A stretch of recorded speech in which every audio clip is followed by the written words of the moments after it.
Bonjour et bienvenue à tous. Au Mali, les civils paient de leur vie la présence de la milice Wagner. La société militaire privée russe joue un rôle central dans l'augmentation du nombre de tués dans le pays.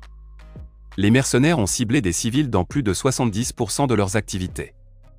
L'effroyable massacre de Moura, localité de 10 000 habitants du centre du Mali, est encore dans toutes les têtes. Des exécutions sommaires, des corps retrouvés calcinés ou criblés de balles. Ce jour-là, un dimanche du mois de mars, de nombreux villageois étaient rassemblés au marché aux bestiaux, connu de tous les commerçants de la région de Mopti. Des soldats maliens et des hommes blancs parlant une langue bizarre et inconnue ont surgi du ciel, à bord d'hélicoptères, et ont tiré sur la foule. Avant de commencer, n'oubliez pas de vous abonner et d'activer la cloche de notification pour ne rater aucune de nos prochaines vidéos.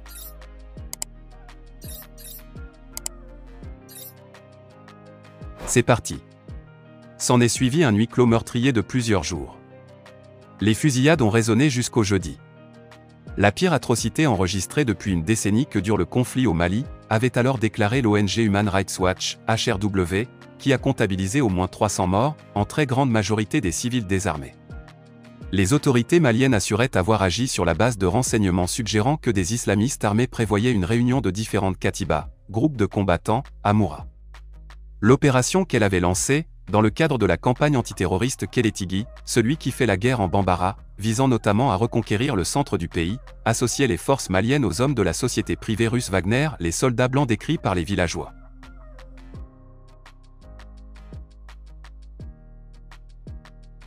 Le nombre de personnes tuées au Mali a bondi depuis fin 2021, période à laquelle la junte au pouvoir à Bamako depuis le double coup d'État d'août 2020 et de mai 2021, ayant rompu avec ses partenaires internationaux traditionnels dont la France, s'est adjoint les services des mercenaires de Wagner, présentés comme de simples instructeurs.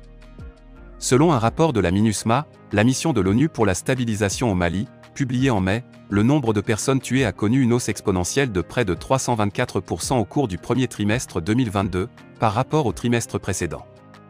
Si la majorité des victimes est imputable aux groupes terroristes djihadistes qui sévissent dans le pays, le groupe de soutien à l'islam et aux musulmans, GSIM, affilié à Al-Qaïda, et l'État islamique au Grand Sahara, EIGS, affilié à l'organisation État islamique, principalement, les forces armées maliennes et leurs partenaires russes, estimés à environ 1 millier d'hommes, sont également pointés du doigt.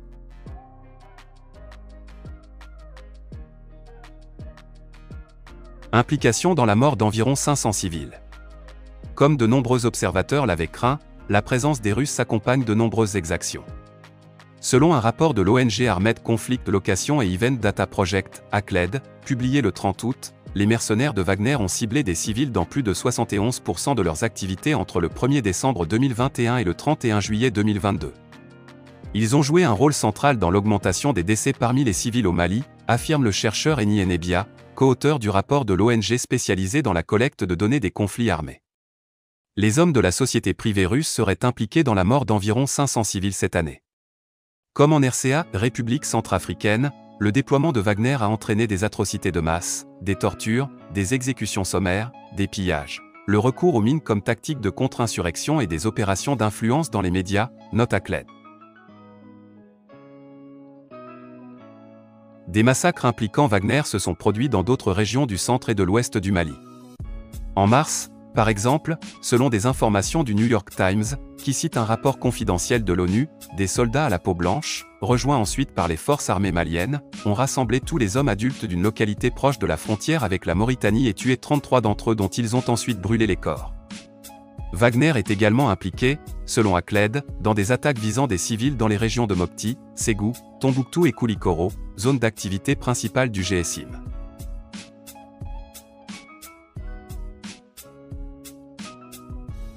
Selon des informations recueillies par HRW, des paramilitaires russes ont participé à des interrogatoires musclés dans le camp militaire de Diabali, situé dans le cercle de Niono, toujours dans le centre du pays, où 35 détenus ont été torturés. Leurs corps ont été retrouvés à une dizaine de kilomètres du lieu de détention. La MINUSMA a fait savoir, dans une note diffusée en août PDF, que les forces maliennes, accompagnées de personnel militaire étranger, ont conduit, un jour de foire hebdomadaire en avril, une opération de ratissage à Ombori, centre du pays, au cours de laquelle au moins 50 civils ont été tués et plus de 500 autres arrêtés.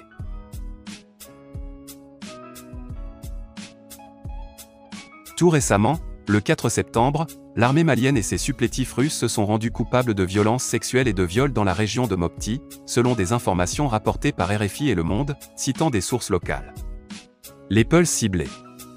Autre élément inquiétant constaté par Akled, les combattants de Wagner s'attaquent aux civils lors d'opérations menées sans l'armée malienne, reproduisant une méthode largement observée en Centrafrique où la société russe est présente depuis plusieurs années.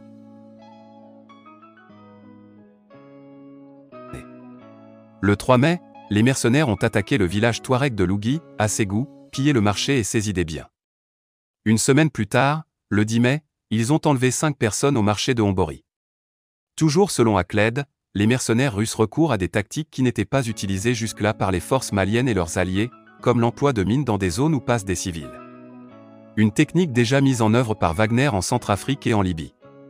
Ces attaques, dans lesquelles le groupe militaire privé est impliqué, ciblent principalement les Peuls, de tradition pastorale.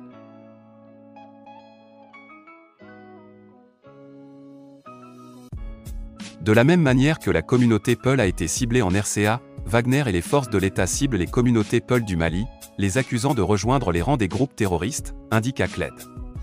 Les forces armées maliennes, qui affirment respecter les droits de l'homme et le droit international, nient systématiquement ces accusations, qu'elles considèrent comme faisant partie d'une guerre de désinformation contre Bamako.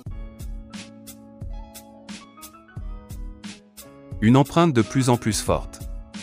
L'empreinte des mercenaires russes au Mali se développe rapidement, car ils ont établi des bases et parfois une présence permanente dans plusieurs régions du centre et du nord du pays, analysent les chercheurs d'Akled. Selon l'ONG, les hommes de Wagner ont mené récemment leurs premières opérations autour de Gao et Ménaka, nord-est, de moindre envergure que celles menées dans les...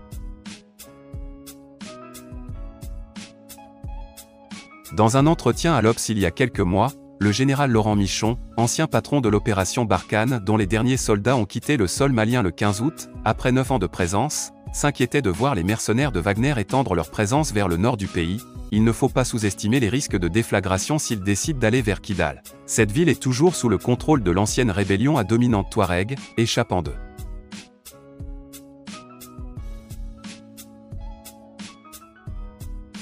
Fait au contrôle de l'État malien. Si les Maliens, avec Wagner, vont au-delà de Gao, les Touaregs ne se laisseront pas faire. On peut même imaginer qu'ils se liguent avec les groupes armés terroristes pour organiser la résistance. Cela provoquerait l'implosion de l'accord d'Alger, signé en 2015 entre le gouvernement malien et les rebelles, et pourrait entraîner une déflagration dans toute la zone.